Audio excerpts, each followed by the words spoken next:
Assalamualaikum teman-teman. Jumpa lagi bersama saya Ardi yang pastinya di Sinao PC. Dan kemarin saat kita bahas mengenai XMP, waktu itu aku janji untuk bikin video mengenai pengetesan performanya. Dan kali ini kita langsung aja ngebahas mengenai bagaimana sih perbedaan performa antara kita pakai RAM dengan kita nyalain XMP dan kita nggak nyalain XMP atau jalan di spesifikasi JEDEC-nya aja. Dan kita kali ini akan coba beragam skenario. Yang pertama mulai dari skenario kebutuhan biasa, jadi nanti kita akan pakai benchmark sintetis pakai Cinebench.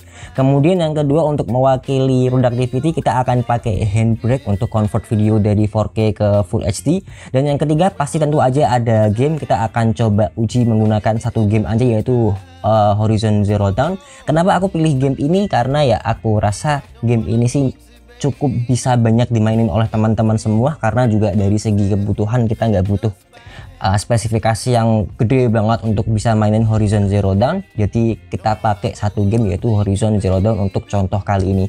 Nah, untuk testbed tentu aja teman-teman udah bisa langsung aja kita pakai PC yang ada di belakangku ini, i3 12100 dengan RAM dari GeForce 3600 MHz, tapi karena kita pakai chipset cuma H610 jadi kita hanya di lock di 3200. Dan untuk GPU nya kali ini kita pakai GPU pinjaman dari AMD yang di belakang itu ada RX 650 XT.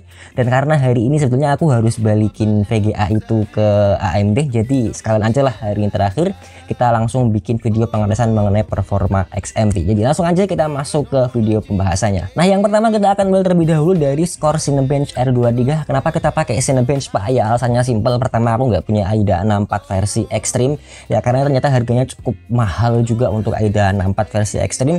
Dan juga katanya sih Cinebench ini dia cukup sensitif terhadap frekuensi dari RAM, jadi kita coba aja pakai Cinebench. Di sini pertama kita jalanin RAM di standar JEDEC alias jalan di kecepatan 2400 MHz. Teman-teman bisa lihat di sini kita jalan di RAM frekuensi 1200 MHz karena ini adalah tipe RAM DDR, jadi tinggal kita kalikan 2 aja.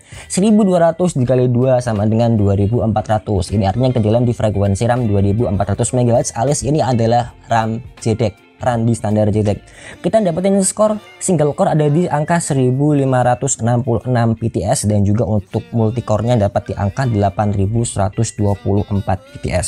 Nah, kalau kita coba jalanin RAM-nya dengan XMP di 3200 MHz, di sini untuk single core-nya naik sedikit menjadi 1578 ya, nggak nyampe 100 skornya, nggak sampai 100, jadi nggak ada perbedaan yang cukup signifikan kalau kita coba tes pakai Cinebench. Begitupun pula dengan skor multicore-nya di 8207 PTS ya, nggak sampai 100 juga untuk skor dari multicore-nya. Jadi kita bisa ambil kesimpulan di sini kalau kita pakai Cinebench R24 dari RAM frekuensi 2400 MHz naik ke 3200 MHz, di sini tidak ada peningkatan performa yang cukup signifikan. Ada tapi tidak terlalu signifikan. Oke, lanjut kita yang kedua pakai Handbrake di sini, karena Handbrake itu kan lebih ke CPU bound ya, dimana kalau semakin tinggi frekuensi RAM itu artinya bandwidth yang diberikan akan semakin lebar. Nah, bandwidth yang semakin lebar ini kita bisa ibaratkan sama kayak jalan tol dan juga jalan raya di kampung biasa gitu kan ya. Kalau di kampung paling cuma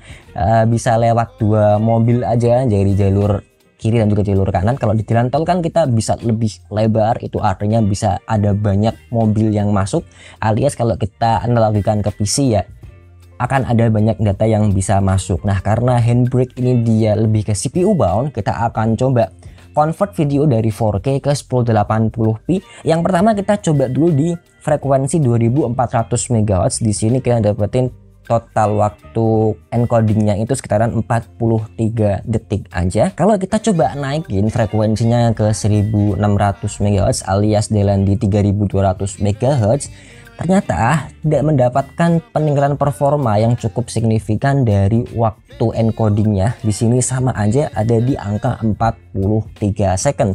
Nah, kenapa kita nggak coba tes ke yang aplikasi real world semacam kayak CapCut ataupun juga Adobe Premiere? Pertama, aku nggak punya Adobe Premiere, dan kedua, CapCut di sini mungkin akan lebih masuk akal untuk teman-teman pakai adalah RAM dengan kapasitas yang lebih besar, karena itu akan lebih ada peningkatan performanya dibandingkan dengan cuma kenaikan dari segi frekuensi aja. Jadi dari 8 GB ke 16 GB itu akan sangat berasa kalau misalkan teman-teman pakai Adobe Premiere, maupun juga dari 16 GB ke 32 GB.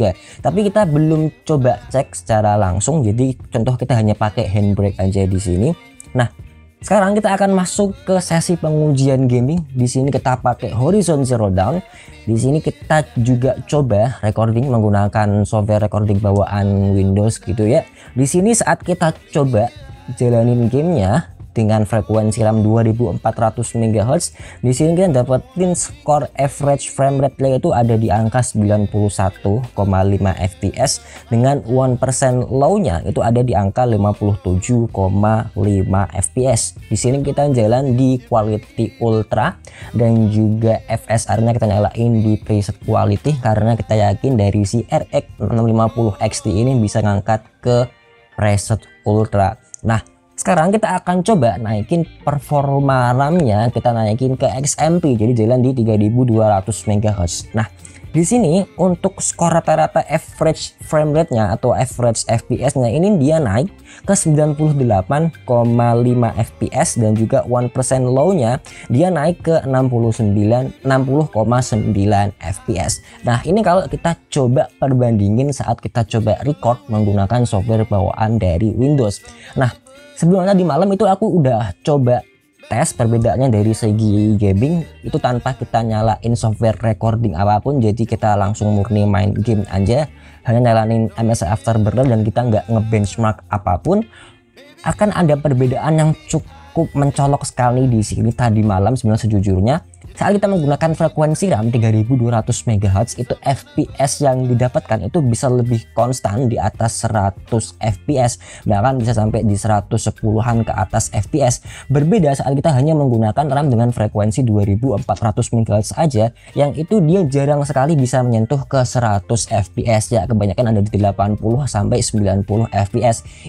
Itu yang aku rasakan tadi malam saat kita coba awal pengetesan tanpa kita lakukan recording apapun menggunakan software apapun. Nah, jadi mungkin cukup itu aja gambaran singkat mengenai bagaimana sih perbedaan performa antara kita menggunakan RAM dengan frekuensi XMP ataupun kita pakai RAM dengan cuma nyala JDEC aja. Jadi di sini kesimpulannya yang bisa kita ambil, bagi teman-teman yang mungkin fokus ke gaming itu akan ada performa yang bisa dikatakan cukup signifikan dari segi experience bermain kalian. Tapi kalau misalkan di editing ataupun mungkin juga di kebutuhan-kebutuhan yang ringan, misalkan ya kalian cuma ngetik aja, itu mungkin nggak akan berasa. Dan kalau kita coba pakai untuk training AI itu aku belum coba ada sama sekali, tapi kata temanku itu kadang ada beberapa macam workload training yang itu dia sensitif juga terhadap frekuensi RAM, tapi kita belum bisa coba tes karena aku juga belum tahu apa yang dia pakai untuk trainingnya. Jadi mungkin itu aja info yang bisa aku beriin di video kali ini. Semoga video ini bisa bermanfaat buat teman-teman semuanya. Kita ketemu lagi di video-video berikutnya, tetap bersama saya Ardi yang pastinya di Sinau PC. Terima kasih. Assalamualaikum warahmatullahi wabarakatuh.